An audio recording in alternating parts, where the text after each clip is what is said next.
네, 오늘은 신실한 그리스도인 마지막 말씀을 나누도록 하겠습니다.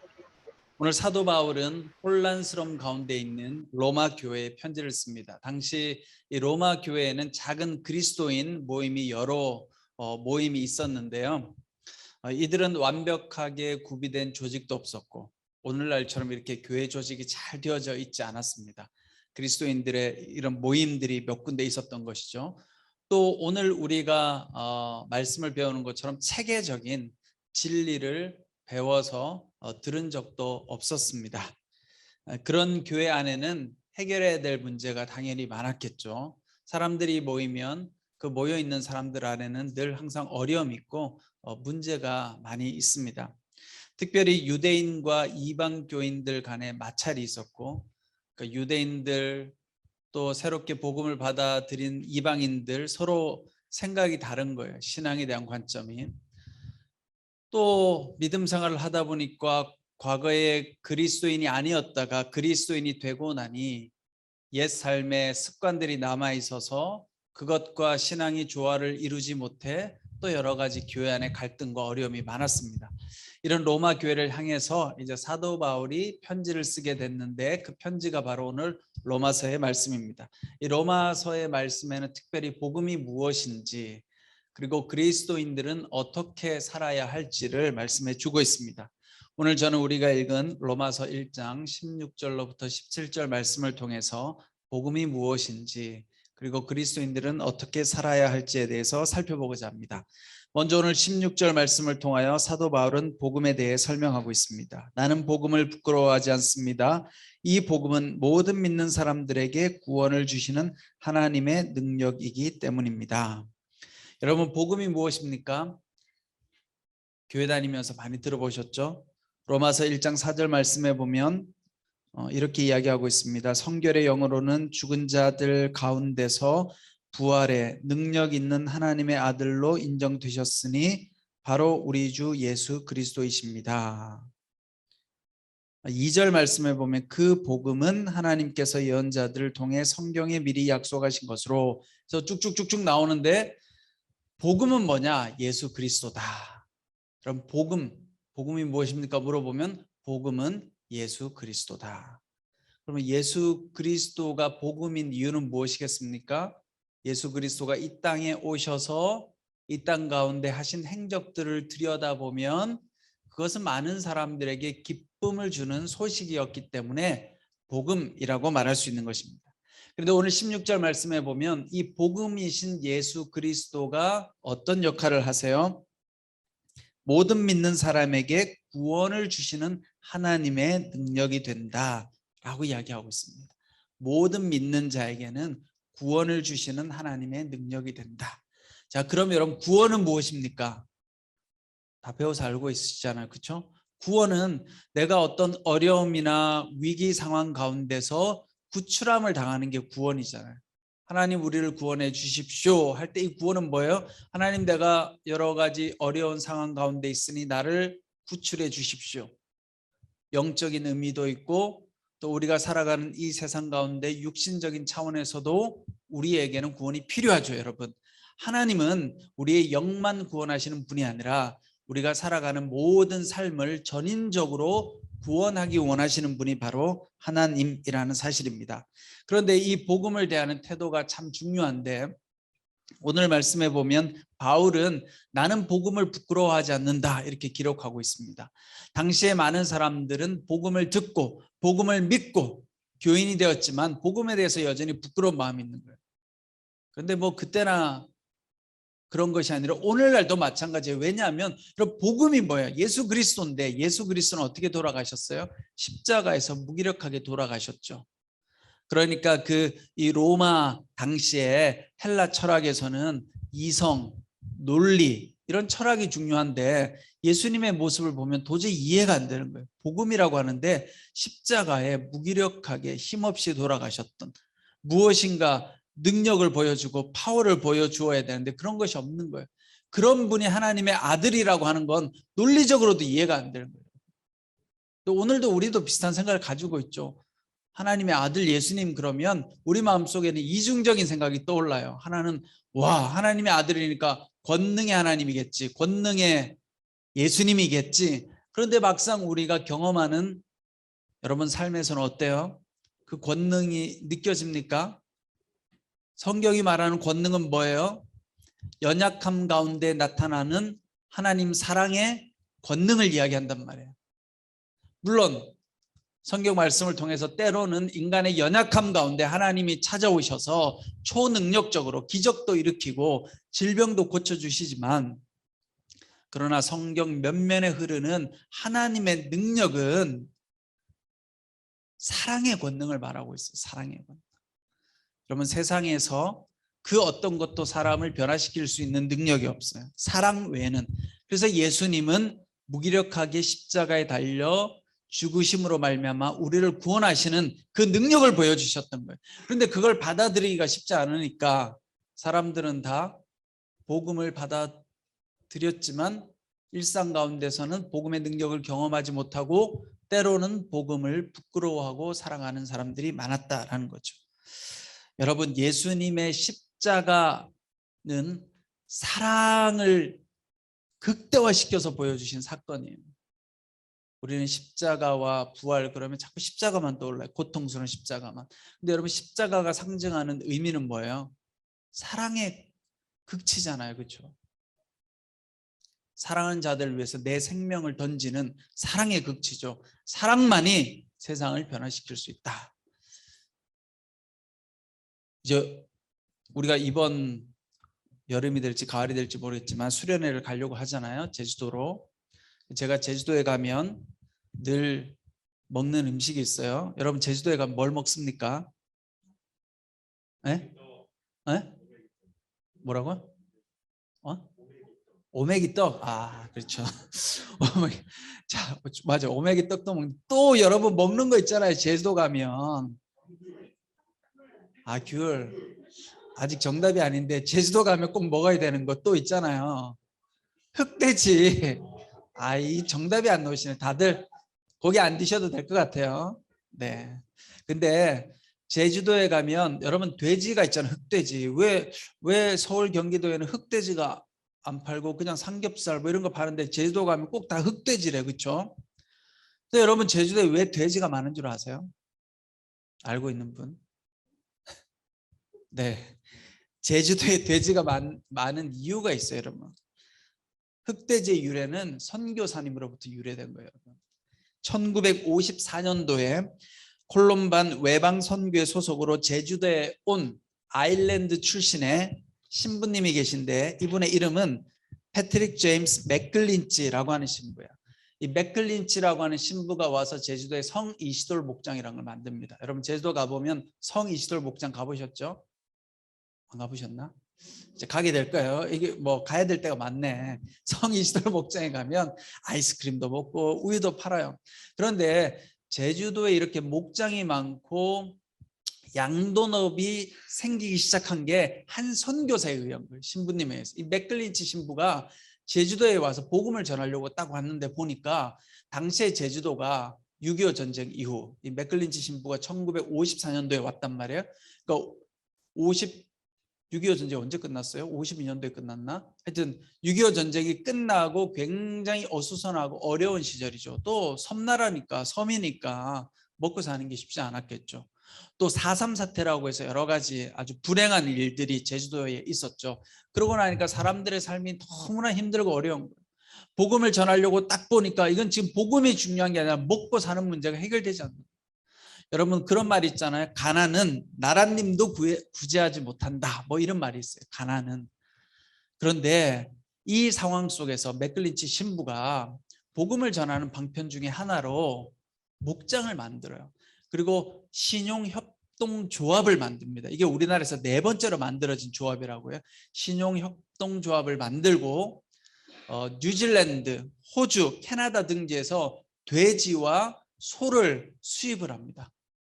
그래서 그때부터 돼지를 치기 시작해요. 제주도에.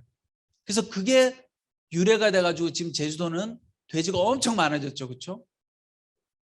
한 선교사가 희생하고 헌신해서 대한민국 제주도를 사랑해서 그 제주도 땅에 복음을 전했는데 복음이라는 것이 아무것도 없이 그냥 예수 믿으세요가 아니라 이 사람들의 가난을 해결해 주는. 그래서 제주도가 지금은 굉장히 부유한, 제주도 가면 너무 다 잘 살아요. 보면 깜짝 놀랄 정도로 한 사람의 헌신이 제주도를 바꾼 거예요. 여러분, 선교사 한 분의 헌신이, 여러분들 한 사람의 헌신이 세상을 바꾸는데, 그 헌신에는 뭐가 있었느냐? 사랑이 있었던 거예요. 사랑. 여러분, 우리나라에 있는 지도자도 가난을 해결 못했는데 한 신부가, 서양에서 온 한 신부가 제주도 땅을 변화시키는 놀라운 역사를 일으킵니다. 자, 이렇게 복음을 받아들인 사람들, 우리가 복음을 전하고 또 복음을 받아들였잖아요. 복음을 받아들인 사람들은, 복음을 깨닫게 된 사람들은 어떻게 살아야 될 것인가? 오늘 17절 말씀에 보면 복음에는 하나님의 의가 계시되 믿음으로부터 믿음에 이르게 합니다. 기록되기를 의인은 믿음으로 살 것이다 라고 한 것과 같습니다.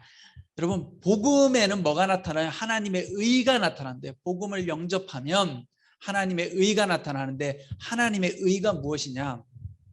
그냥 우리가 흔히 말하는 공의, 정의를 말하는 게 아니에요. 이 본문에 하나님의 의는 하나님과 바른 관계를 맺는 길을 말하는 거예요. 하나님과 인간이 바른 관계를 맺을 수 있는 방법을 하나님의 의라고 이야기하는 거예요. 그러니까 우리가 하나님을 받아들이면 하나님과 내가 올바른 관계를 맺을 수 있게 되는 길을 발견하게 되는 거예요. 여러분, 예수 그리스도는 하나님과 우리 사이에 깨진, 그렇죠? 그 깨진 관계 가운데 예수님이 오셔서 다리를 놓아 주신 거잖아요. 하나님과 우리 사이의 관계가 깨졌다라는 게 뭐예요? 인간이 하나님을 내 삶의 주인으로, 창조주로 인정하지 못하는 삶. 우리는 그런 삶 가운데 살아가고 있잖아요.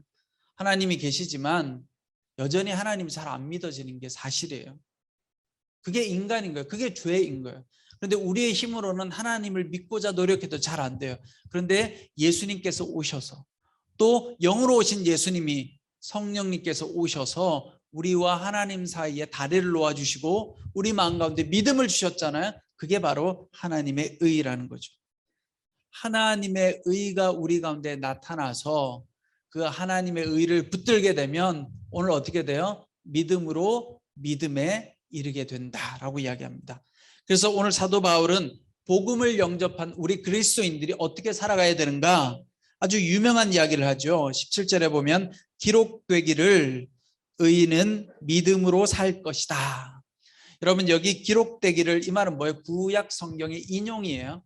구약 성경은 여기서 말하는 기록되기를, 구약에 기록된 성경 말씀은 하박국 2장 4절 말씀. 우리가 찬양할 때 많이 찬양도 불렀죠. 무화과 잎이 마르고 뭐 아무 것이 없을지라도 내가 하나님만으로 기뻐합니다. 뭐 이런 찬양이 있잖아요. 그 하박국서를 인용한 거예요. 하박국 선지자가 오직 의인은 그의 믿음으로 말미암아 살리라, 이런 말씀을 남겼다. 그러니까 바울이 이 말씀을 인용한 거예요. 그래서 그리스도인들은 어떻게 살아야 되느냐? 복음을 영접하고 복음에는 하나님의 의가 나타나는데, 하나님의 의가 우리 가운데 나타나게 되면 그리스도인들은 믿음으로 말미암아 살아야 된다라고 이야기합니다. 그런데 여기에 말하고 있는 믿음은 단순하게 우리가 안 믿어지는데 하나님을 믿는 믿음을 말하는 게 아니에요. 제가 이달 한 달 동안 설교의 주제로 삼은 신실함을 말합니다. 그러니까 정확한 번역의 뜻은, 오늘 번역은 믿음으로, 하박국서에는 믿음으로라고 번역했는데, 이 믿음으로라고 번역한 이 원래의 단어가 구약 성경에는 대부분 다른 곳에서는 신실함으로라고 번역이 되어져 있어요. 하박국서에만 믿음으로, 바울은 이 말씀을 인용한 거죠. 그런데 어쨌든 이 믿음으로라는 말은 단순하게 우리가 하나님을 열심히 믿는 믿음으로 살아야 됩니다, 이런 의미만 가지고 있는 것이 아니라 이 믿음으로에 속하는 단어의 의미는 신실함이에요. 신실함. 제가 설명했죠. 신실함이란 단어. 신실함의 뜻이 뭐예요? 비록 우리의 보이는 상황이 힘들고 어렵고 받아들이기가 어려울지라도, 이해가 안 될지라도, 그럼에도 불구하고 끝까지 하나님 앞에 의지하고 하나님 손을 붙들고 살아가는 삶이 신실함인 거예요. 그리스도인들은 로마 교회 당시 로마에 있었던 이 교회가 여러 가지 혼란스러움 가운데 있었잖아요. 로마로부터 탄압을 당하고, 그렇죠? 박해를 받고, 또 교회 안에는 갈등이 많아. 사람들이 모이면 늘 갈등이 있어요. 시기 질투, 미움, 이방인 그리스도인, 유대인 그리스도인들의 싸움, 또 예수님 믿기 이전의 삶의 방식을 교회 그대로 가져와서 계속하니까 그렇게 살면 안 돼요. 그러다 보니까 서로 어떻게 해요? 갈등이 있는 거예요. 이 로마 교회 모습은 그냥 오늘 우리 현대 사회를 살아가는 우리 교회의 모습하고도 똑같아요. 그런데 그리스도인들은 어떻게 살아야 되느냐? 믿음으로 살아야 된대요. 이렇게 비록 힘들고 어렵고 눈에 보이는 여러 가지 어려움이 있을지라도, 자, 이 말씀의 배경이 여러분 하박국 말씀을 가져왔잖아요. 근데 이 하박국서의 내용이 뭐냐면 두 가지예요. 하박국 선지자가 두 가지 질문을 합니다. 첫 번째 질문은 뭐냐면, 하나님, 이 유대 땅 안에 너무 불의가 판을 칩니다. 하나님, 너무 불법이 판을 치고 힘 없는 자들이 어려움을 당하고 이런 가운데 있는데 하나님 도대체 뭐 하십니까? 좀 응답 좀 해주십시오. 이런 기도를 하고 있는 거야, 하박국 선지자가. 비슷하죠, 오늘하고? 늘 비슷해요. 어느 시대나 늘 불의는 있어요, 여러분. 그 다음 두 번째 질문은 뭐냐면, 하나님이 하박국을 통해서 말씀하셨어요. 내가 심판할 거다. 근데 재밌는 사실은 누구를 통해 심판하느냐? 바벨론을 통해서 심판하신대요, 유다 민족을. 근데 여러분, 바벨론은요, 그 당시에 더 포악하고 악한 나라였거든요. 그러니까 이해가 안 되는 거예요, 그리스도인들이. 아니, 하나님, 우리가 잘못하긴 했는데 우리를 심판하는 심판의 도구가 우리보다 더 악한 저 바벨론이라고 하는 민족을 통해서 우리를 심판하신다고요? 하나님, 그게 말이 됩니까? 이런 질문인 거예요. 그러니까 예를 들어 여러분들이 어려움이 있어요. 어려움이 있는데 여러분들이 생각할 때 나보다 더 악한 놈이 나를 더 괴롭게 하면, 하나님, 근데 내가 하나님으로부터 심판 받아야 될 것 같긴 한데 저 사람은 나보다 더 불의하고 더 악한데 어떻게 저 사람이 하나님 그럴 수 있습니까? 우리 그런 질문할 때 있잖아요, 여러분. 세상을 보면 불의하고 악한데 더 불의하고 악한 사람이 횡행할 때가 있잖아요. 그러면 의문이 생기잖아요. 근데 하나님, 이건 좀 아니지 않습니까? 이런 질문을 한 거예요. 그러니까 이 질문의 배경에는 뭐예요? 그냥 다 말이 안 되고 이해가 안 되는 거예요, 하나님. 도대체 이게 말도 안 되고 이해가 안 되는 이 현실 가운데 대답 좀 해보십시오. 그렇게 질문했는데 하나님 대답이 뭐예요? 오직 의인은 그의 믿음으로 말미암아 살리라. 자, 여기서 말하는 의인은 뭐냐면요, 하나님과 친밀한 관계를 맺고 살아가는 사람을 의인이라고 해요. 그러니까 꼭 막 선한 도덕적으로 그런 삶을 사는 게 의인이 아니라, 하나님이 말씀하는 의인은 하나님과 친밀한 관계를 맺고 살아가는 삶이에요. 여러분과 제가 도덕적으로는, 세상적으로 보면 우리가 실수도 하고 죄도 저지르지만 내가 죄인임을 인정하고 하나님하고 바른 관계를 맺고 살아가면 하나님 우리에게 의인이라고 불러준다는 거예요. 근데 이런 의인은 어떻게 살아야 되느냐? 믿음으로 말미암아 살아야 된다. 근데 여기 믿음이 뭐예요? 신실함이란다. 하나님과 친밀한 관계를 맺고 사는 사람은, 하박국아, 비록 현실에 여러 가지 상황이 이해가 되지 않고 힘들고 괴롭고 고통스러울지라도 끝까지 나를 바라보고 신뢰하고 살아가야 해. 그게 의인의 삶의 자세야 라고 말씀해 준 거예요. 그리고 그 말씀을 사도 바울은 인용해서 오늘 여러 가지 힘들고 어려운 가운데 있는 로마 교회 성도들에게 이 말씀을 들려주는 거예요. 여러분, 힘들고 어려우시죠? 그런데요, 하나님을 믿는 사람은 끝까지 무슨 일이 있을지라도 하나님을 믿고 따르고 신뢰하고 살아가면 하나님께서 함께 해주신다고 합니다. 이런 거예요. 오늘 우리에게 주시는 말씀도 동일하죠. 하나님, 왜 나에게 조현병이 있습니까? 왜 나에게 조울증이 있습니까? 왜 나는 정신적인 어려움 가운데 살아야 됩니까? 많고 많은 사람들 중에 왜 내가 그 사람입니까? 라고 우리가 여러분 기도하시잖아요. 왜 내 가족 중에 이런 어려움을 당하는 사람이 나왔습니까? 라고 질문하면 여러분, 하나님 응답해 주세요. 내가 너를 특별히 크게 사용하려고 그렇게 말 안 하세요. 그렇죠? 대답 안 하세요, 대부분. 근데 하나님께서 오늘 우리에게 하시는 말씀은 뭐예요? 하박국을 통해서 또 바울을 통해서 오늘 우리에게 주시는 말씀은 이거예요. 그럼에도 불구하고 어떤 상황 가운데서도 나를 믿고 끝까지 신뢰하고 따라와라. 이게 하나님께서 오늘 우리에게 주시는 말씀이에요. 여러분, 실제로 역사 가운데서 로마 제국 가운데 있는 많은 그리스도인들이 핍박을 받았잖아요, 헬라 시대에. 근데 나중에 기독교가 어떻게 돼요? 로마의 국교가 되잖아요. 로마의 국가 종교로 공인받게 되잖아요. 왜 그런 줄 아세요, 여러분? 그 당시에 멀쩡한 사람들이 기독교인밖에 없는 거예요. 나중에 보니까 죄다 타락해가지고 하여튼 믿을 만한 인간이 없는 거예요.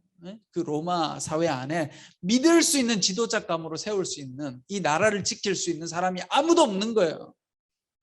근데 이 그리스도인들을 보니까 순수하고 깨끗하고 도덕적이고 삶에 흠이 없고 정결하고 준비되어져 있는 거예요. 그래서 로마의 국교가 되는 거예요. 기독교가. 여러분, 복을 받게 되죠.